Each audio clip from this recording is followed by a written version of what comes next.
Welcome to another edition of WIN TV. I'm your host, Denise Rollard Barnes, publisher of the Washington Informer newspaper. And yes, we are so glad to bring you news that matters here at Washington Informer News, WIN TV. I hope you enjoyed your Thanksgiving holiday yesterday. I know I did, and it was a great time to get together with family and friends and just uh, I hope some of you all didn't do like I did, experimented on a couple things. I know you're not supposed to experiment for Thanksgiving, but some of us did it anyway. And just prayed that folks wouldn't say, this was interesting. Well, was it good? No, it was interesting. Yeah, I got a little bit of that yesterday. But otherwise, I think dinner turned out really well. And I hope the same for you. And I hope that for those of you all who haven't seen your loved ones in a long time, that you've had the chance to at least be with them, give them hugs and kisses, and everybody celebrating, whether they got their vaccines and conversations about boosters. And as we wrote in the Washington Informer in our editorial page this week, that we sat around the dinner table trying to figure out how to solve the problems of the world, because we do that. We talk about family, we talk about news, we talk about all kinds of things that are going on, and how who should do what and why they didn't do this and what we ought to be doing. And I think today maybe we've gone to bed and woke up with some solutions. That would be a great thing, because we've got a lot of work to do out here, folks, and the news has just not been great. But anyway, we've got a great show today, and I'm so excited for some of the guests, all of the guests that we have with us today. So, if you're watching on Facebook, go ahead and hit share so your friends can also see the broadcast. And if you're watching on Twitter, I just tweeted, be sure to follow us. And if you're a TikTok follower or user, make sure you follow us there as well. And Chevry, I am so excited. Our YouTube numbers are climbing. We have, I think, a little over 400 YouTube subscribers. And if you're not a YouTube subscriber, we hope that you will become one. All of that makes a difference for us today. One day we're going to do a show on how the newspapers, or how does the media survive, particularly at this time when print news publications are dying every day, and you're in this world, this digital world, where you're competing against everybody. So believe it or not, just like we say, your vote counts, your subscription counts on every one of those channels. It makes a difference to us, and that's what will help us to continue in years to come. I hope you picked up a copy of this week's Washington Informer. I always like to show you the paper and the cover. We did I think a pretty good coverage on what was going on in the community for Thanksgiving, as well as a story by Sam Collins on mixed reviews on the mayor's mask mandate. She, as of last Monday, removed the mask mandate. So, if your businesses can operate within the way they feel comfortable, and no major, I don't want to misconstrue what the rules are, and that's why you need to read a copy of the Washington Informer so you'll know what the rules are. But the bottom line is that we've got to stay safe, we've got to stay masked. All that's important, especially, and we're going to have to get Dr. V back on, because now they're talking about a new variant coming out of South Africa.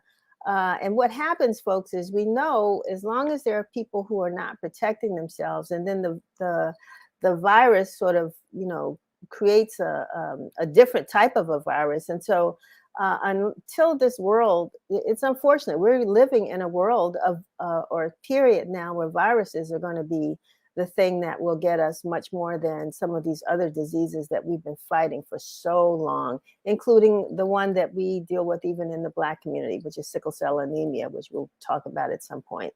So, just do what you think is best for you, but make sure that you stay safe. That's most important. And in addition, I want to make sure that you check out this month's edition of The Bridge. This is our monthly publication written for, by, and about millennials in the DMV. So check out this issue. It's a great story about this young man named Mo, who's been doing a lot with bringing young businesses and entrepreneurs over to Union Market. He's got a place over there, and been doing a great job. So pick up a copy of this week's Washington Informer. You know that you can always read it online at www.washingtoninformer.com. Well, we celebrated yesterday, and it's still a controversial holiday. We celebrated Thanksgiving, but we had a great time anyway. And today is actually Native American Heritage Day. And we celebrate the culture and accomplishments of our Native American brothers and sisters who have gone through so much in this country, and trying to make sure that they stay, that their story is continuing to be told. So we welcome Leris Bernard, who is owner of Leris Media, a Black and woman-owned PR firm right here in Ward 8, as a matter of fact. She does PR and digital marketing, and Leris recently won an award for a campaign that she did focusing on Native Americans. We're also going to be joined by Nicole Mason, who is an attorney, businesswoman, and author and speaker. And she'll talk to us about a book titled Faith for Fiery Trials that she co-authored with 10 men, 6 of whom are joining us today. Fantastic book, great read. Sherry had a chance to read it. I hopefully will be reading it over the holidays. And so we're so glad to talk to them and what their trials were and why they all came together to write this book. And then we're also looking forward, we'll see them in a little bit. We have the Sankofa team, members who are here, and they make a gin. This is the time of spirits, the spirit season. So we're gonna have Sankofa on, who will titillate our pilots and thinking about drinking gin this season because of their new brand. And then we're going to have Ardean Miller, owner of Mah Melanin, a company that creates products reflecting positive images of melanated people. And she's created a holiday gift products and will be joining us to talk about her products and introduce one of her business partners, her very own son, Josiah, exactly, Josiah. So we look forward to all of our guests. We hope that you will continue to stay with us. As I said, reach out to others. And, everybody's kind of chilling today. So why not continue to watch us here at WIN TV? So we're going to go to our broadcast reporter, Curtis Knowles, and I'll be back with you in just a few seconds. This is WIN TV News, bringing you the news that matters. Kyle Rittenhouse, whose case has drawn national attention, has been acquitted on all charges. On August 25, 2020, during the protest for the police shooting of Jacob Blake, Rittenhouse, who was carrying an AR-15, shot 3 individuals, killing 2 and injuring 1. He has claimed self-defense and maintained his innocence throughout the proceedings. Jurors deliberated for 27 hours over the course of 4 days and have found Rittenhouse not guilty on all counts, which include first-degree intentional homicide, first-degree attempted intentional homicide, and 2 counts of first-degree reckless endangerment. While criminal punishment has been avoided for Rittenhouse, he's expected to be facing civil suits. Vice President Kamala Harris made history again on November 19th when she assumed presidential powers while Joe Biden underwent a routine colonoscopy, becoming the first woman to ever do so. Because the procedure requires anesthesia, the transfer of power was deemed necessary. Harris's stint was brief, beginning just before 9 a.m. Eastern Standard Time, with Biden returning to power at 11:35, according to White House Secretary Jen Psaki. She said the transfer of power isn't unprecedented nor unusual, having cases done in the past. With the holiday seasons on the way, a shortage of at-home COVID tests is expected due to the vaccine mandate and fretting about the safety of large get-togethers. Experts predicted the increased demand will definitely stress the supply chain, but manufacturers and retailers said that they're ready to meet the demand. The healthcare company Abbott, which is the manufacturer of a COVID test known as Binax Now, has upped its manufacturing operations to cover the need of the public. Reported by Axios. After 33 days of protest, 20 days of behind-the-scenes negotiations, and a seemingly endless visits from alumni, public figures, and politicians, the Blackburn takeover has reached its end, with student demands being met by the Howard University administration. The Blackburn takeover leaders joined attorney and HU alumnus Donald Temple on Monday, November 15th, to show a memorandum of understanding reached with Howard President Wayne A.I. Frederick. While the terms of the specific agreement are confidential, it can be said without any hesitation and reservation that the students courageously journeyed on the path toward greater university accountability, transparency, and public safety, said Temple. This is Curtis Knowles with WIN TV News. Thank you so very much, Curtis. Always glad to see you. And thanks for bringing us so many great stories for those of us who are HU alum, we've been watching that event carefully, and I'm glad that it's reached a resolution. And we'll be keeping our eyes open as to what Howard University does going forward to make sure that the students there are safe, as well as the faculty and administrators. There's a lot going on at Howard, but we always wish our university the best. So anyway, moving on, Leris Bernard is here with us right from the neighborhood someplace. Leris, how are you? I'm doing well. Thank you, Denise. And thanks for having me. I'm so excited to be here. Yeah, it's amazing how, I don't know, I call it divine intervention, because, you see somebody one day, you run into them again, and then the name pops up in your email, sort of, just not that you sent it, something else pops up. Then, you see another something on social media, and I'm thinking, this woman is doing some great things over here with her PR firm right here in Ward 8. Well, I am definitely giving it a shot. I'm giving it a go. I'm running as fast as I can to get to the finish line, as they say. So thank you so much. It is exciting, and it's wonderful to hear that people, that your efforts are being fruitful.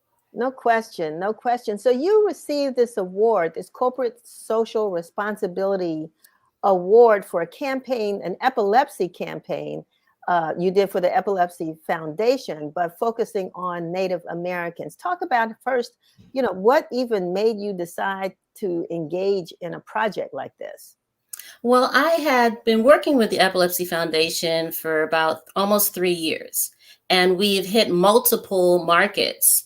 And so we did some Asian markets, Hispanic markets, but they wanted to really do a Native American campaign. The foundation had not done one before. And so with that request, I sat down and created, a strategy for how I would reach the Native Americans who are mostly on the West Coast, Midwest to West Coast, and what outlets to use. So it was exciting. It was a fast turnaround, but it was wonderful that it all came together so well. So what is the connection, if any, between epilepsy and the Native American community?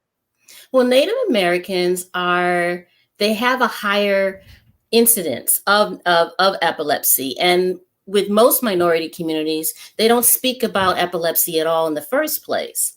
So to start the conversation that yes, all races get epilepsy. It's not confined to just white people, that African Americans, Native Americans, Hispanic, and Asian, actually get it too. And that there's actually a higher, in terms of your population, a larger percentage of the population in these minority communities get it than in the majority population, which makes it even more important that they find out that this is something that occurs, and this is what you do when you see someone having a seizure. And this person can have a seizure for any number of reasons.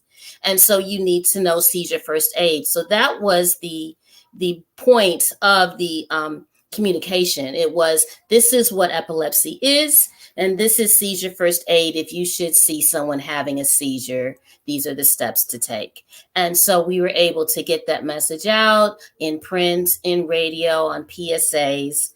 And we were able to hit 1.67 million Native Americans. The total population of Native Americans per the 2020 census, which just came out, is 9.2 million. So we hit about 18% of the population, which is very exciting. This is interesting because, we talk about, that's the new buzzword now, diversity, equity, and inclusion. And a lot of time the onus is put on people of color to make sure that they do more, which they need to do more. They can't do enough to make sure that they include us in their decision-making, the images, the stories, everything. We don't always think about that from our perspective.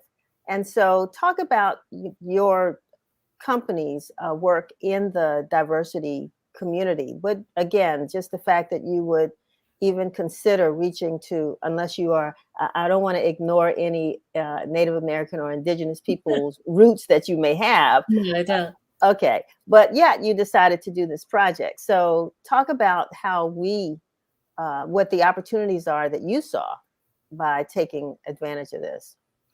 I see the opportunities in that minority communities need to come together.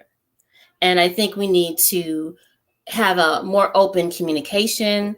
We need to work together. We need to pool our resources, and we need to do more of that. And so the idea that an African-American PR firm could reach out to a Native American community was appealing to me, in that we are reaching out, let's connect, and let's start more communication and business going both ways. Let's start that economic flow, because we all need to work together.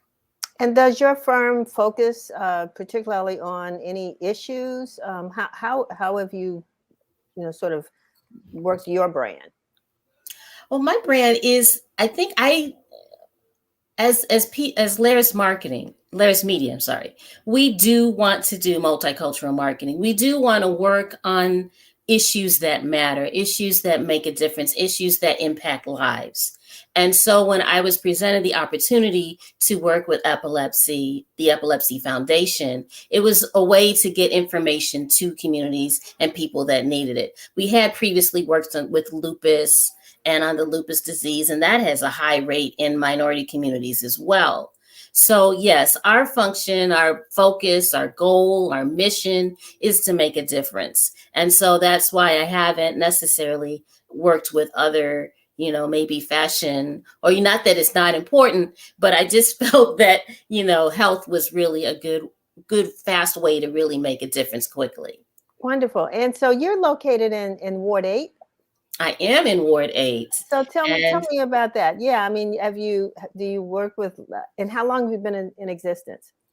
The company's been in existence. We went from LGB Productions to Leris Media. So I've been in existence for about 20 years. We just recently came to Ward 8, and it's just, it's really great to be here. It is a very tight, tight community that works well together. We know each other, and it's a very strong, supportive, and community-minded part of town. So it's an excellent fit for Leris Media. Wonderful. For those people who are watching outside of the DMV, meaning DC, Maryland, or Virginia, when we talk about Ward 8, we're talking about, a community that's often considered like on the other side of the tracks, predominantly Black, predominantly low income. I mean, all the things that you can think of, but yet it's a great place to do business. It is. It's Wonderful. A great place to do business. Very supportive. We work together. There's a lot of partnering that goes on. There's a lot of, I can do this part, you can do this part, and let's run together. So, yes. So, Leris, tell us a little bit more about some of the other projects that you've been working on. That's pretty much what we've been doing. I am looking to do more health projects. I was working with the East of the River Jazz Festival. I've done a lot of arts work in the past.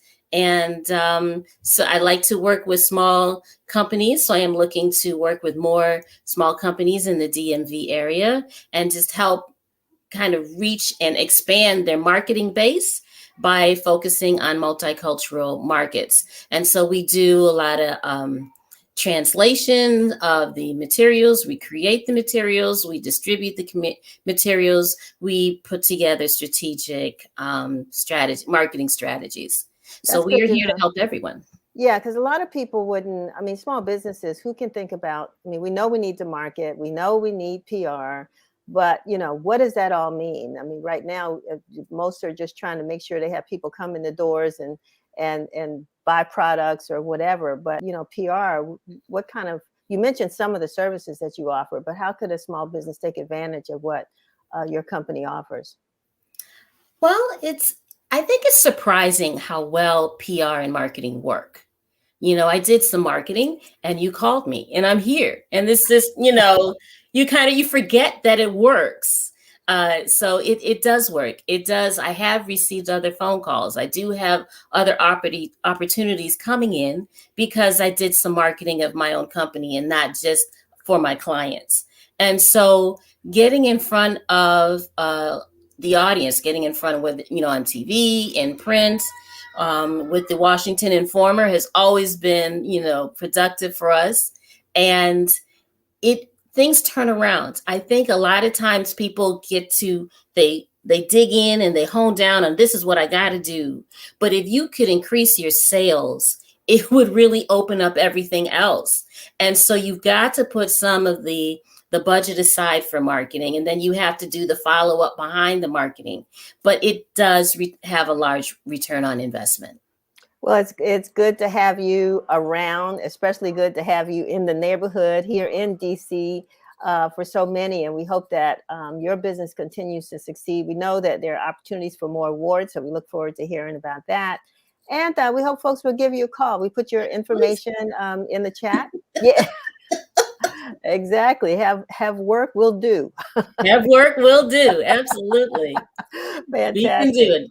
All right. Thank you so much, Denise. Thanks for joining us, and continue to have a great holiday weekend. You too. Enjoy. All righty. Yeah, we actually do a lot of help and do, as you all know. We're a newspaper, and we're a website, and we're a TV show, and we're all the things that we can think of, not necessarily to promote us, but to promote business owners. People are doing good, positive things in the community, but we forget to market ourselves. So thanks, Leris, for that. We might be giving you a call as well, just to let folks know that all that we're doing, we plan to jump out in 2022 with some great things. So we'll be talking to all of you all about that. But right now, we're going to talk to Nicole Mason and her co-authors of this fantastic book that I look forward to reading, and Sherry's had a chance to read. Good gracious. Hello, gentlemen. How are you? Hi. Good afternoon. Hello. All right. Hello. You write I don't know how many of you all have written other books, but to say now, you are now authors, to me, that's really special.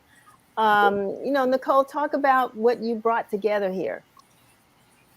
So first and foremost, thank you so much. I really appreciate this opportunity. You certainly have been a stalwart in our community. And so thank you for continuing to stay on the wall with this positive energy and sharing our stories from a positive perspective. And so I had already completed 2 book anthologies for women. And on the second book anthology conference call, there was a man there. And I wasn't really sure what to do with it. And one of my good friends said, why don't you do a men's book? And so I ran that by my husband, and I said, yeah, what do you think? And so we just began to think about it and pray about it. And we thought about all of these wonderful men who you now see. None of them had actually authored a book. And so it was interesting. They'll tell you it was interesting. It goes to show we all have a story to tell. We all have a story. Yes. Now it's up to us whether we want to tell it. And so you struck gold when you found these gentlemen who were willing to tell their stories. And a lot of times, those stories are, not, those beautiful. Well, they have happy endings because they're here, but they're not always the best story. Tell us the name of the book, because we haven't.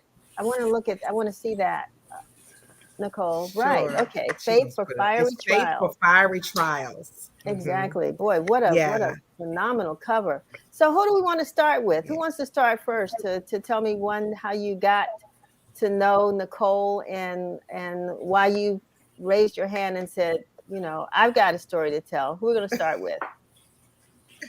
Nicole, Well, I'll go first. Okay, Sean. All right. Sean Mason. And Nicole and I met at Howard University, 1987, and been together ever since. Okay. All right. HU for life. And I probably was the last one to want to tell the story. The other brothers, all of us fellowship at Greater Mount Calvary Holy Church on Rhode Island Avenue. Oh, and why we're does that just church friends sound anyway. familiar, Chevry? I'm sorry. I just did that. And all of us are friends, and we all tell our stories in the barbershop. We share when we're talking to each other. We're good confidants to each other. And Nicole kept pushing me. We can do this. We can do this. And I kept pushing the brothers, and she collaborated and got us all together. And we call her the principal because she really got on us, and she cut and edited and wrote, and her team really helped put it together to really bring the story to life. And we all have great stories to tell. And like you said, it's rare that you can get some men together and really articulate and be transparent.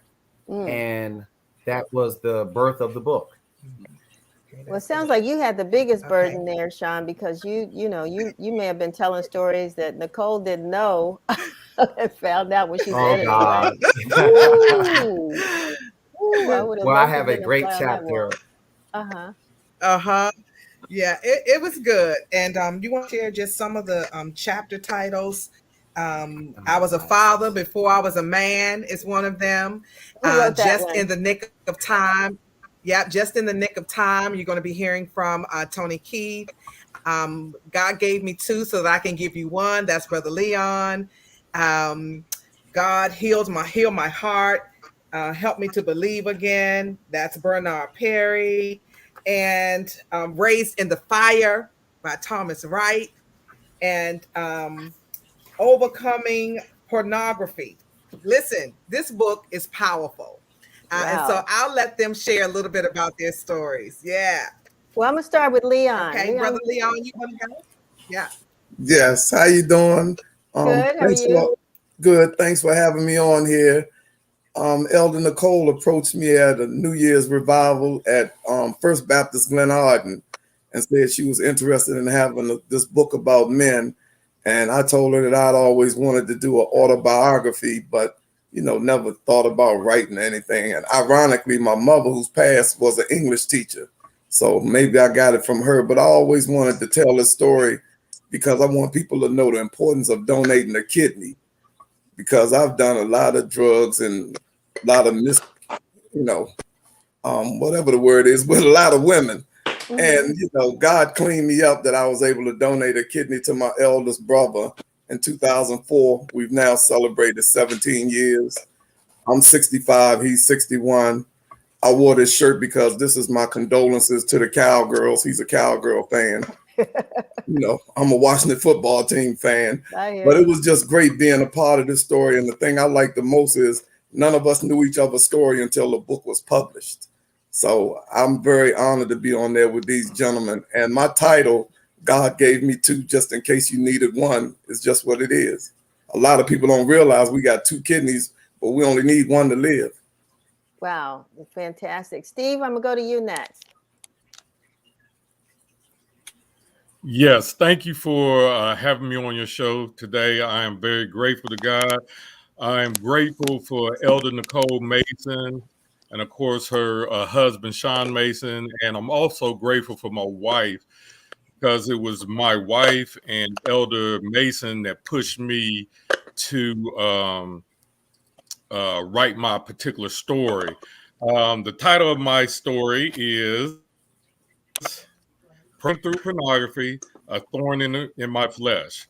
And so basically what I deal with in my chapter is with people that deals with pornography and how to become clean and free from that. And it's not just for men, because in my studies, I found that a lot of women are also connected and hooked to pornography.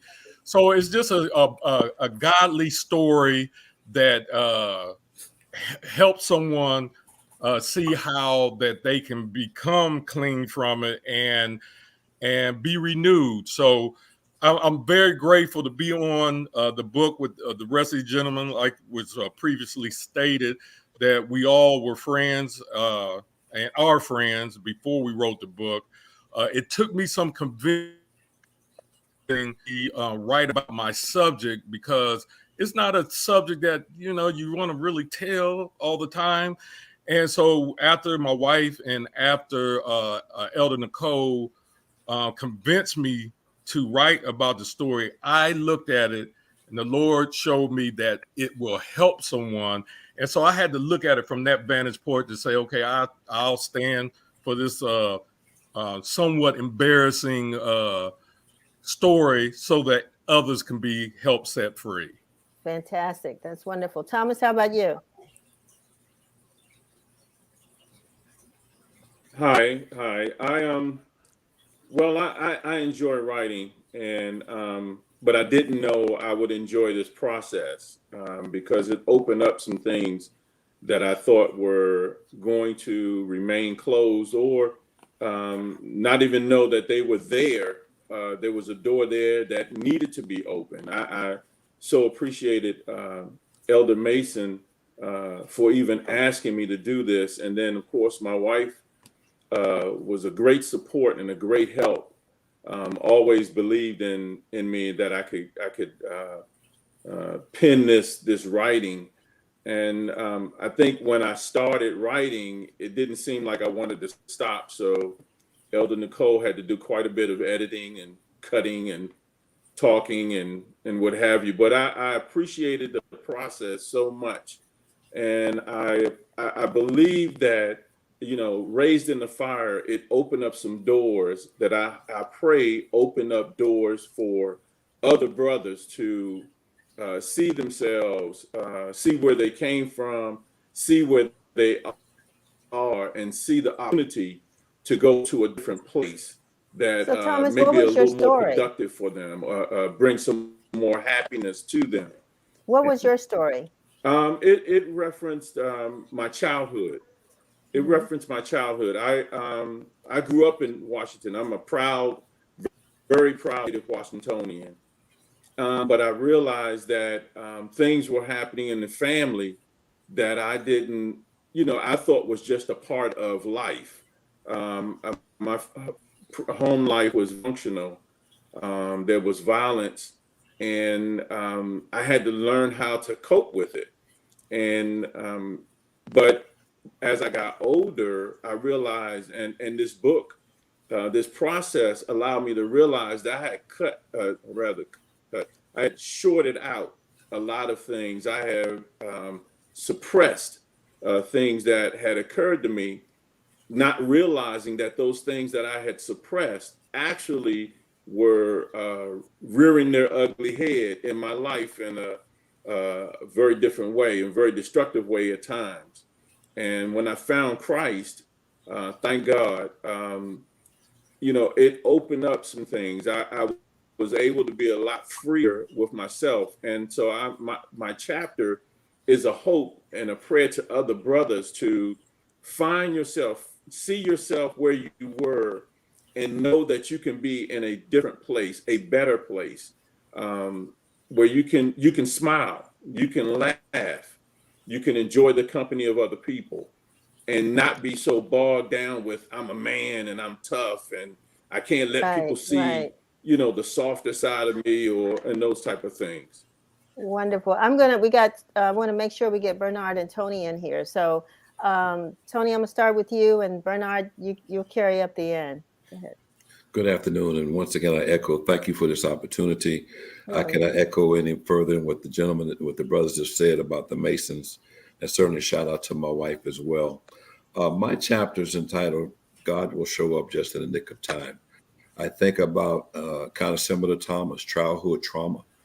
My childhood trauma had taken me to a place of substance abuse, torn relationships, low self-esteem, homelessness, and the list goes on, and which reminds me of a story in the Bible about David and his men went to war only to come back and see the city burn, wife and kids gone, and the Bible said he had lost everything.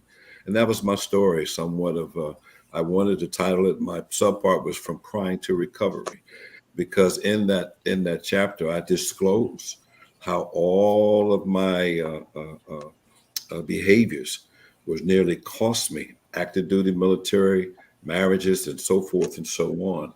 But God kept me through it all and kept it kind of quiet on the radar, that successful military career. and the list goes on and on. So it's all laid out there in the chapter how God will show up, because I should have been in the stockade. I should have been in a different place, and not as a cliche. But I'll close with this, with that story.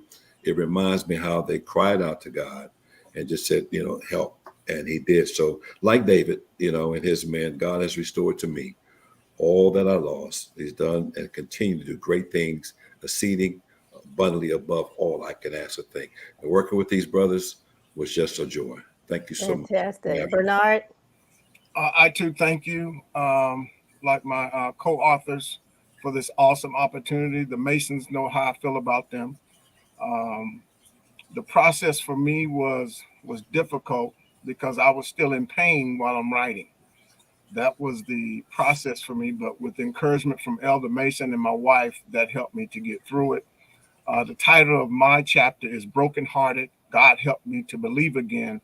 And it's about the passing of my daughter from epilepsy 4 years ago on my wedding anniversary. And so I talk about the process of what God took me through up until now, with dealing with grief and the loss of a child and how that impacted me as a man. I think the most important thing about the book is that it's one of a kind. I wanted to be a part of something that was the first, and something that's going to change men and whoever reads it, women, their teenage sons and daughters, because you don't get books about men sharing their emotions. We talk about it to each other individually or in our special groups, but rarely do you see books about men sharing the trials and tribulations that the Lord has helped them with. And I'm excited about this opportunity. We was able to start, my wife and I, a foundation in honor of our daughter, the Kayla Ross Perry Memorial Foundation, in her name. And it's all about epilepsy. And I can understand, I can relate to Miss Bernard. I think it's Leris Bernard. Yes. I can relate to her story and what she's doing. My wife and I are definitely going to reach out to her. And I'm just thankful for this opportunity. Well, I appreciate all of you all being with us today, particularly a day after Thanksgiving, when some people were sitting at that Thanksgiving table trying to think of something and really faking it, because they really probably hoped that there was something that would help them to get through whatever challenge they were facing. Nicole, what do you hope will happen with these stories? What do you hope people will take away from these stories? Yeah, so I hope that men will read the story and that women will read it for the men that they love, because it really gets into a space, as Bernard said, that had never been done before. There isn't a book about African American Christian men coming together, sharing from a very transparent and a very vulnerable way.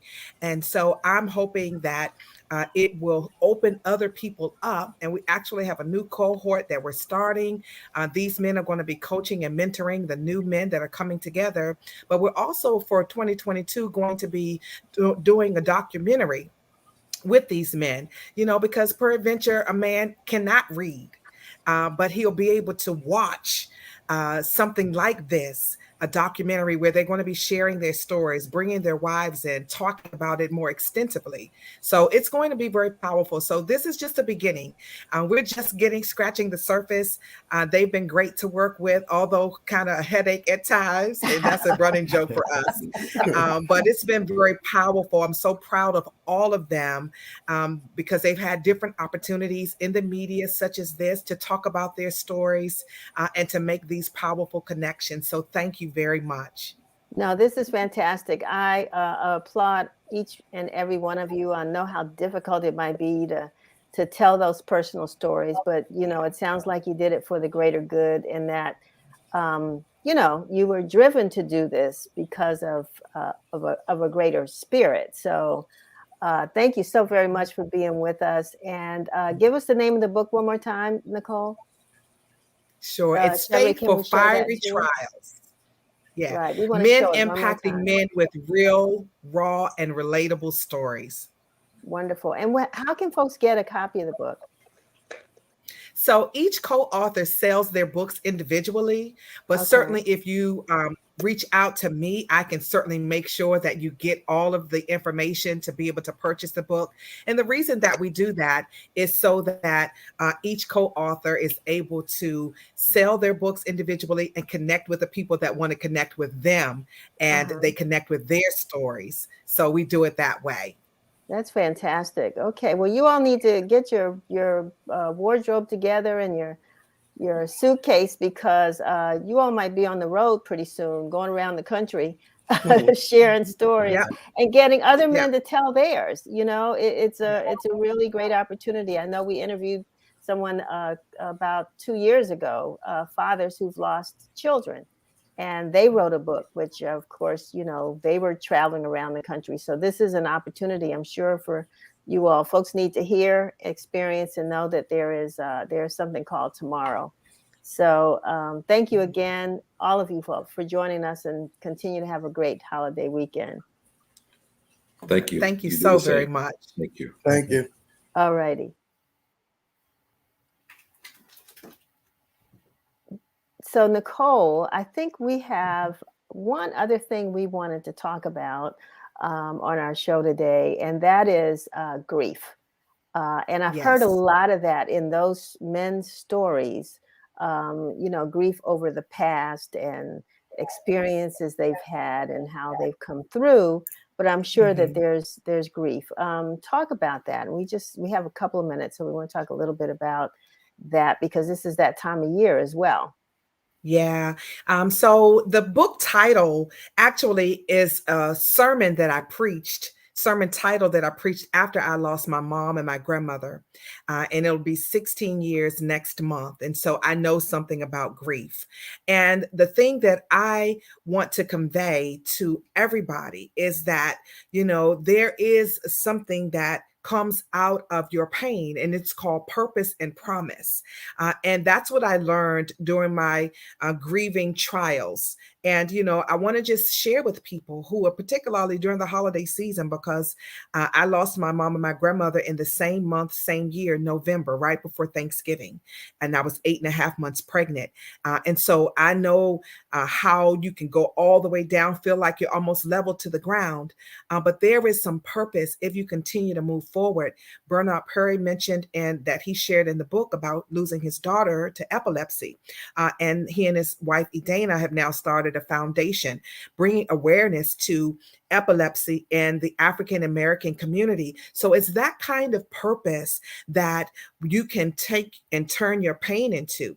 I lost my mom to heart disease, and so I've become an ambassador for the American Heart Association, and, you know, did a commercial that went viral, really, all around the world, talking about African Americans and heart disease. So there is pain attached, purpose attached to our pain. And I would just submit to those who are going through this holiday season. We lost a lot of people during COVID. We at our church, Greater Mount Calvary, we lost a lot of people during COVID. But I would just say, number one, honor your feelings, because they are your feelings. Honor your feelings, but don't stay in your feelings. I would say create a day of remembrance.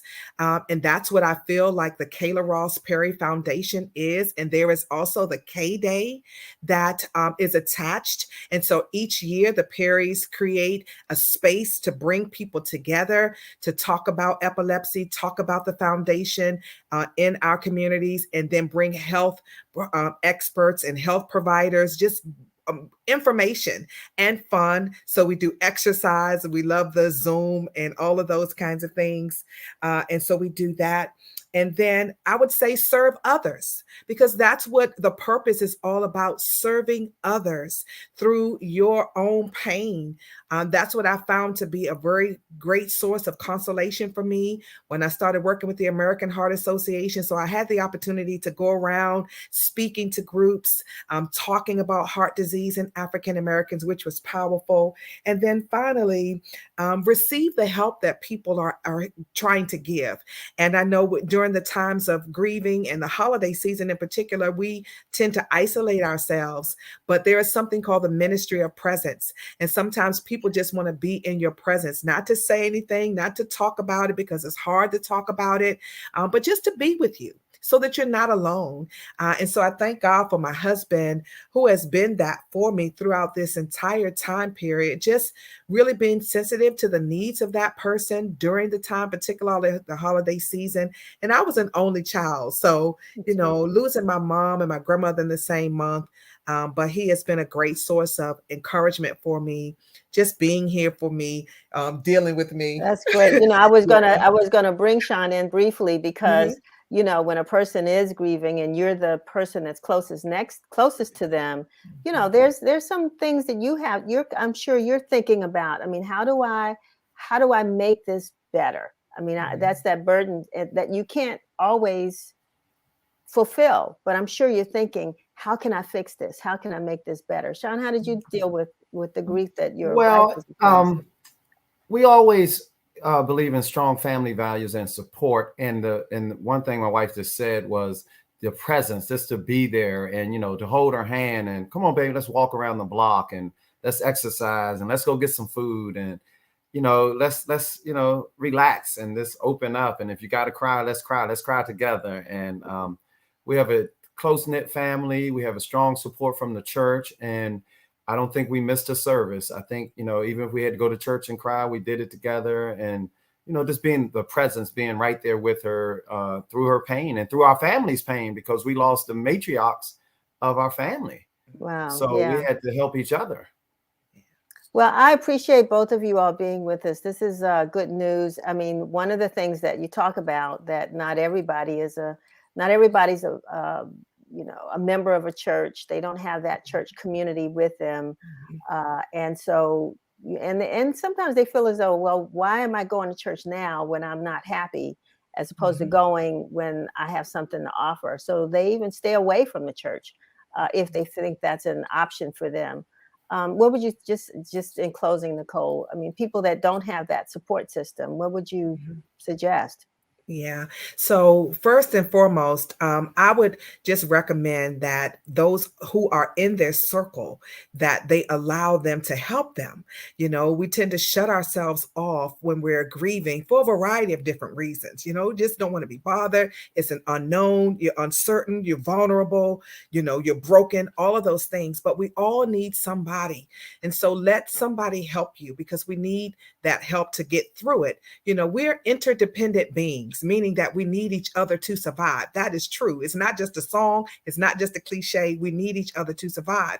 And if you don't have a church home, I would encourage you to get a church home, because it's just a powerful thing to have people in the same space who know what it feels like to lose. And it's not always about losing a loved one. We experience loss all the time, losing a job, losing a home. All of those things tend to lead us to grieving. But when you have people that can help you in that space, it makes it much more bearable. And that's the beauty of surrounding yourself with people that love you and that can support you, whether you're in or outside of the church. But we are huge proponents of having a church home. Greater Mount Calvary Holy Church is a great church home to have, and we would love to have you join us there. Well, that was a great appeal. That's fantastic. I thank you both for being with us. I wish you a happy holiday season and great things coming. And want to hear more about how things are going with the book. That's fantastic. Okay. Yeah. Thank you so much. All right, John. All right, Nicole. Thank you so much. I tell you, this is we've gone from how to deal with epilepsy and PR to men telling their stories and then how to deal with grief. We're going to talk a little bit more celebratory right now. Of course, they're all a celebration because people who have come through. But right now, we're going to talk about not necessarily this being the way to get rid of your grief, but this is a way to celebrate the holidays. So, Sankofa team, are you there? Yes, we are. Hey, well, fantastic. I'm so glad to see you. Sherry says we got a commercial. I can't wait to see it. And then, so don't go away. We'll be back with you in just a second. Get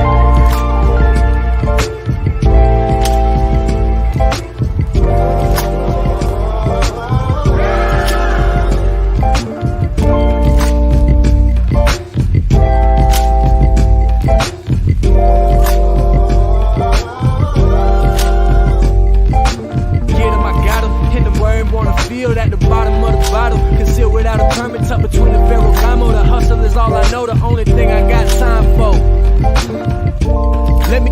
behind this table dancing, thinking I should take you home and let your mans pay the ransom. Light a candle for them haters. We about to kill them, by to empty all the bottles, all the cups, we about to fill them.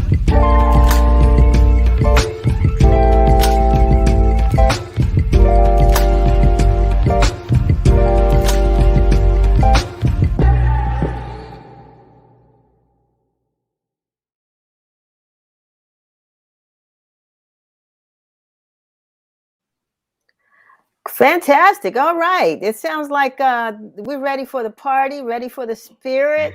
Welcome, Mike, Angie, and Alpha. Thanks so much for introducing us to Sankofa Gin.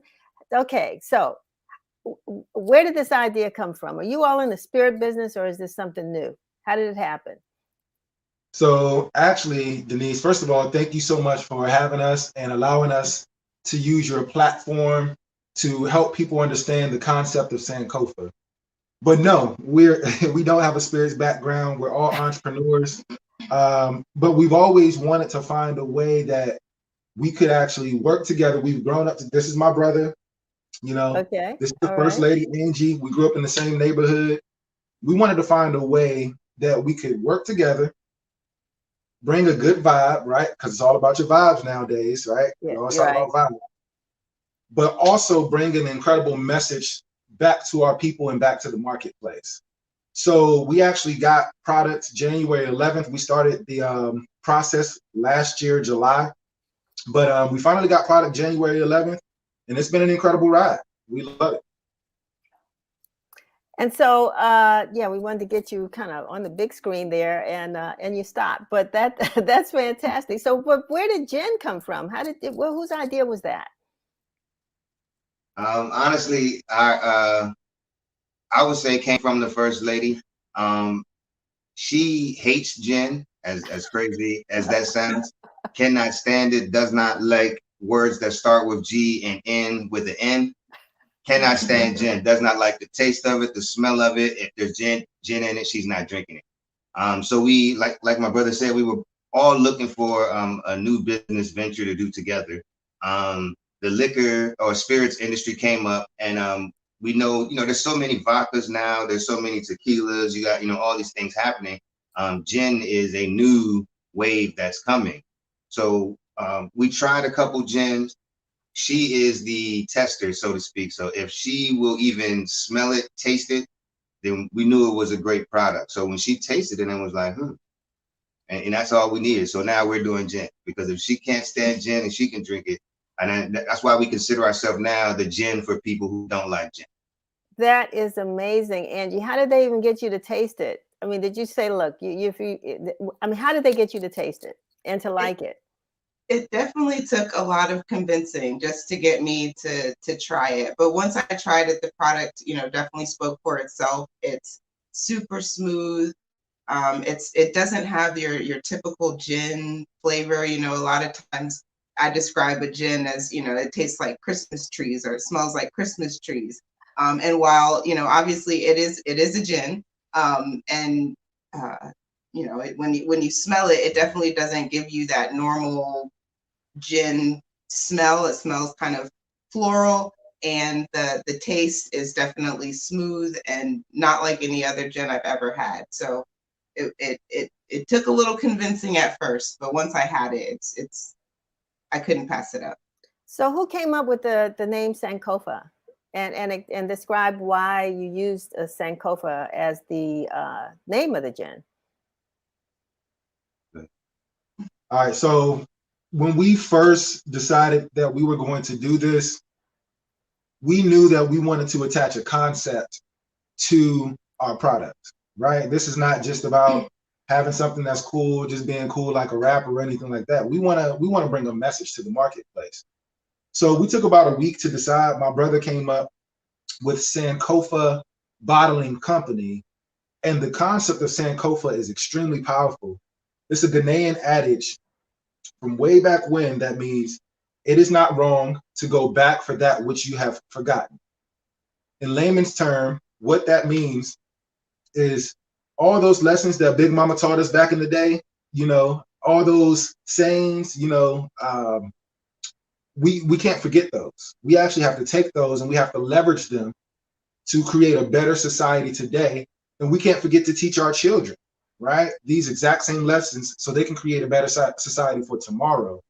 I always tell people the only difference between human beings and every other species that exists is the fact that we can pass on information to the next generation, right? And, right. And how does that link to Jen?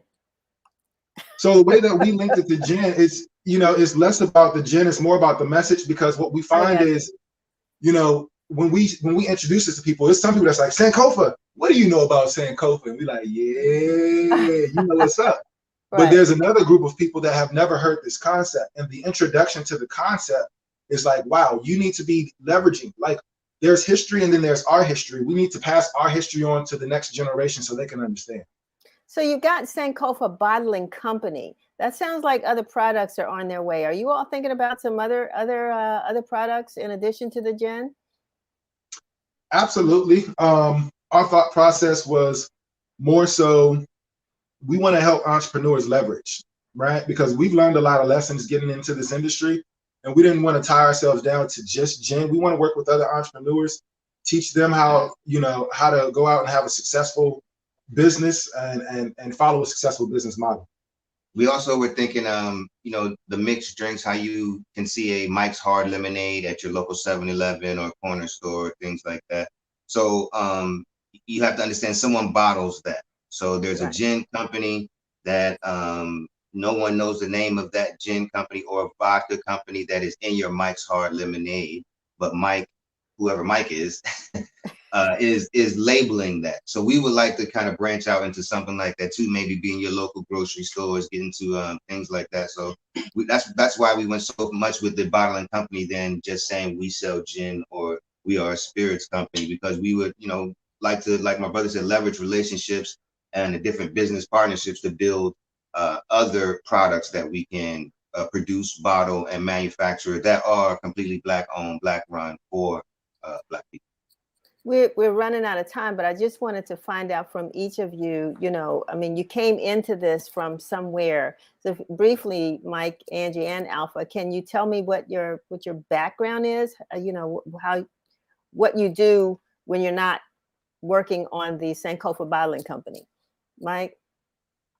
So my background is finance, business and personal finance. My personal passion is helping people understand it. It's not as difficult as we want to make it, but no one comes into our community and actually breaks it down. Wonderful. So that's Angie? My background is in federal financial management. So I am essentially an auditor or contractor working with different agencies and also commercial entities to help with, preparations for audit and things like that. Wow. And Alpha? My background is in transportation, trucking. I own a trucking company, working on becoming a trucking fleet. We're up to 2 vehicles now. So that's pretty much my background, what I do. If I'm not doing that, then I'm probably delivering something that you ordered off Amazon. Wonderful. Fantastic. I'm really proud of you all for, just taking your skills and creating, your own product. I noticed I saw clothing, I saw a shoe. How does that relate to Sankofa Bottling? You can go to our website, www.sankofabottlingcompany.com. We have all type of merchandise, clothes, shoes, pillows, throw blankets, anything that you need, we can get it to you. So definitely we would appreciate the support. Like I said, go online, www.sankofabottlingcompany.com, and just check out, see what we want. Get you a hoodie. It's starting to get cold. So get a hoodie and a bottle. It is cold. And how can people get the Sankofa gin? So we're in a couple of liquor stores in DC. We're at Minnesota Liquors in Southeast. We're also at Riggs Liquors off of Riggs Road in Northeast, I believe. We can also be found on the bar at the new Elroy Bar on H Street, as well as Glendale. Lambert's restaurant in Glendale, Maryland. Wonderful. Okay. And is there a particular drink someone should ask for that you think, is a specialty with the gin? Ask for the Sankofa Mule. Sankofa Mule. All right. Mule. Okay. If you like ginger beer, you'll love it. Okay. Sounds great. Sounds great. Congratulations to you all. This is a good time. You know, it's the holiday spirit time. So Right. it's good that you all have something for us to celebrate with. And I wish you much success with the business. Thank you. Thank you. Fantastic. Fantastic. Oh, that was quick, Chevy. Okay, I didn't get to say goodbye, but anyway, we're going to move on quickly, really quickly, because we're actually overtime, but I got to make sure that we have Ardean Miller and her son, Josiah, to come on and talk to us about this holiday that's like right around the corner, which is Christmas and Kwanzaa. So we've got a quick video and I'll be right back. It is our goal to provide characters that accurately and beautifully reflect melanated cultures. Why? Because as we all know, representation matters. Our company creates gift wrap, table placemats, and more. I would personally like to thank you for all that you guys are doing for small business and pray that I get the opportunity to have my products reviewed. Sincerely, Adrian, and she's got her phone number. Wow. Oh, thank you. Regards, Adrian. Oh. This is incredible. Look, people don't know. I'm just so excited because I have a project that I'm doing a movie. It's called Uncle Santa. So, and look what this says. How perfect. Santa Claus is a black man. Oh my God, I love it. I love it. Oh, look at this. Okay, can I? Yes. Let me stand. Can you see this? Wow. This is so You know what? cute. We are creative. And now I can't wait till Christmas. Oh. I'll be rapping in this. And you know he's got their tennis shoes on. Yeah. Black Santa has a gold chain and peace tennis shoes. That's all I have to say. That is so cute. All right. Oh boy. Ardean and Josiah, how are you all? We are doing great. Yep. Having a good time. That's great. So tell us about Mah Melanin. How did you all come up with this company? Well, actually, Mah Melanin is the brainchild of an 8-year-old Ardean. So growing up as a child, it was hard for me to find a Black Santa that represented me, or even characters on toys and in the media that reflected me. And when we found those, the issue that I found that we were having is that it was not reflecting melanated cultures in a beautiful light. It didn't show the magic and encompass the magic that we all have within. So my 8-year-old self made a promise to produce those items that they wouldn't give to us. So I went in and created Mah Melanin and said, if you're not going to give it to us, I'm going to give it to you. Wow, it sounds like the world how beautiful we are, building positive self-esteem from the ground up. Fantastic. Sounds like something my dad used to say. One of his sayings was, if it is to be, it's up to me. So why sit around and wait for those people or they to create a product for us? And then, and when we can do it ourselves. And I'm glad that you all found that way, and that Josiah, you're involved. How are you involved with this company? So I am involved, and I own some of these blankets and gift wrap that I am one of the characters that is on it. Oh, you're one of the characters? Yes. Wow, can we see it?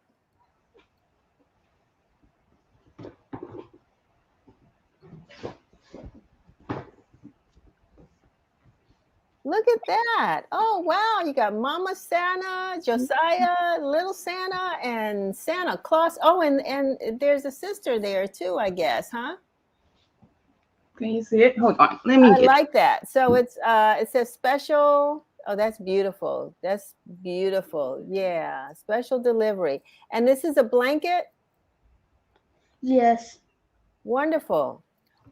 Yes, it's actually one of our fleece blankets. We carry a variety of fleece blankets. They're 50 by 60, and they're super soft. We're offering a Black Friday sale, so this is on sale now on our website. Wow, that's wonderful. And we're going to put the website up because we certainly do want people to take advantage of the opportunity of supporting the business, supporting Josiah. Everybody needs to have a Josiah blanket, a Santa Claus blanket in their house. And And go ahead. it's funny. Go ahead, It's funny you mentioned that because we do have a Josiah blanket, and he was excited to be able to show that to you all today. And it is actually a blanket. Let me show you. Hold it up for me, Josiah. Oh, isn't that's cute? That is really, really nice. That's nice. That's nice. Okay. All right. Josiah, did you have any input on what you wanted that blanket to look like? I mean, the hairstyle, tell me how you added your touch to it. Okay. I added my touch to it by putting on the hairstyle because I wanted this hairstyle on it. Uh-huh. And I wanted the shape to be saying Young King. Okay. All right. Wonderful. And may I Wonderful. also add, the bottom of it states, "I am the best version of myself." And that is actually a slogan that Josiah came up with. That is good. Josiah, tell me, what's it like working with your mom? It's awesome helping her put up boxes and helping her with the business, coming up with ideas. And how long, Ardean, have you been doing this? So actually, Mah Melanin started about 2 years ago, and but the concept and the idea and that vision has been since I've been 8 years old. Now I have been working on the Santa for about 3 years or so. Mm-hmm. And do you feel like today that, you know, it's any different than it was when you were 8 years old with regards to the images of melanated people, as you refer them to? Do you feel it's any different, or is it the same? Have things changed? I think that it's a big difference, and I think it's a huge difference because small businesses, Black businesses, are now given the opportunity to produce items for themselves, items that the big boxes would not produce, and show us show images that actually reflect us. I mean, who knows us more than us, right? So I do feel that there's a huge difference in our example, for instance, of our Black Santa. This is an example of our Ken, the Black Santa. Mm-hmm. And if you notice, he is a very unique Santa because he's the only Santa that wears a gold chain and he has S shoes. So when we speak on differences of characters, before him for centuries have only looked one way. But Ken the Black Santa has changed the dynamics on how Santa's looks, and he has allowed us to see that it is okay to be different, to step outside of the box, embrace those things that make us different, accept it, and still be loved by the world. Interesting. I'm curious about the gold chain and why that was so important to add to Santa. Yes, well, you know, it's very important because melanated cultures, we have a little swag. So when you think of our Santas have a different type of swag that goes with the culture. So the gold chain was able to pull out that swag feel that we have within our culture. How do you feel? Go ahead. Oh, I'm sorry. Go ahead. You're fine. Yeah, no, I wanted to ask Josiah too. You know, I mean, we talk about culture, we talk about Black Santas. Has that been important to you as well? Yes. How so? Why is it important? It is important because it helps me learn about my culture. That's wonderful. I understand that you do some mentoring. Oh yes, I teach other kids about businesses and about how to have good customer service, how to act to our customers, and so they are able to make a business that will be great. That sounds fantastic because that's one of the customer service is so critical, especially now because, you know, people can't get into places or they're in there and they can't find things or, you know, they want to talk to somebody. And what do you think is the most important thing about customer service? What's the number one thing you got to do to deliver great customer service? knowing how to treat your customers. And if you have a customer that comes in that's just like angry, what do you do? Try our best to, well, not to be angry back, try our best to be polite. Ooh, nice. Wonderful. Fantastic. Okay, that sounds good. Well, mom and son team, sounds like you're doing a great job. How can we get, again, I think we have it here though, but how we can get you do wrapping paper as well?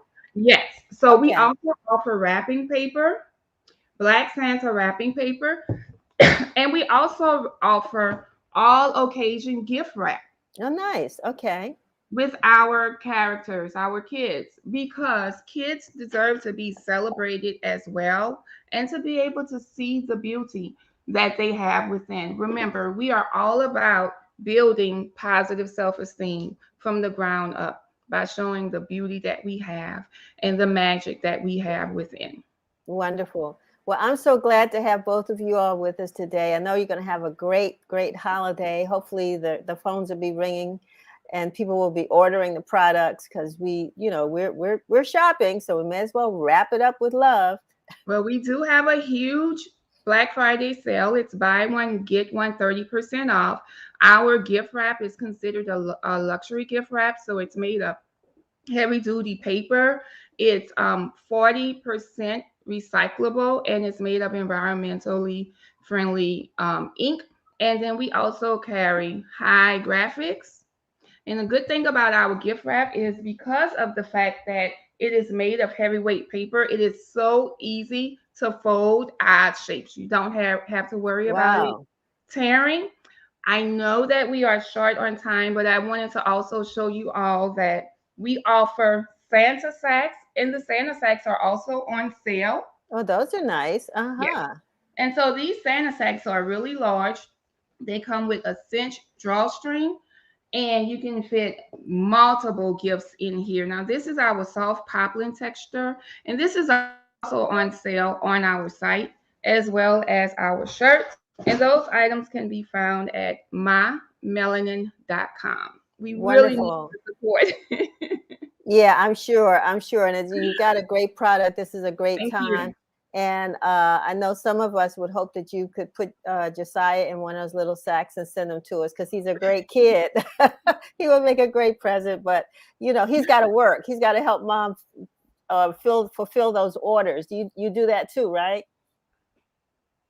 Wonderful. Okay. Well, I wish you all the best of luck. Have a great holiday season, and we will talk to you maybe on another holiday when we're selling a different kind of gift wrap as well.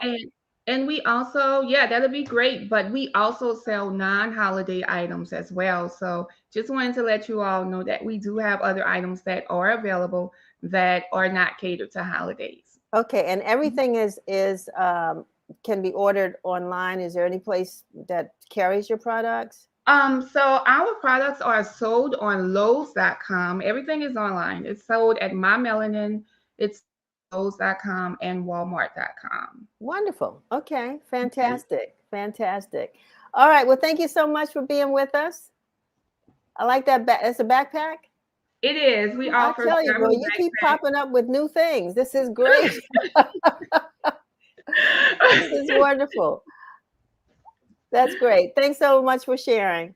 Thank you for having us. We appreciate it. All righty. See you, Josiah. Wow. So that's great. I think everybody's out doing this Black Friday shopping today, but we need to be very conscious of places, I think, where our money will be best spent. I guess that's what I'm trying to say. And so there are a lot of places we certainly do want to promote those of you all who are doing things for the holiday that have something that you want to share with the audience. And this is a good time. We want to help to promote you. So having said that, right now we're going to let you all go. I know you probably want to go back and get that the leftover turkey, make that turkey salad or whatever you're doing with your leftovers, grab you something to eat, and have a great holiday weekend. We hope to see you this time next week. Remember to stay safe. Again, wear your mask as long as you feel like you need them to wear safe.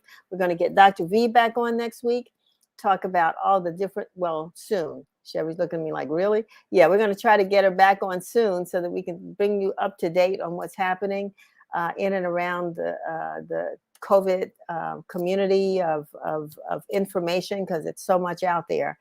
And I'll stop rambling and just say thank you for joining us, and we'll see you soon.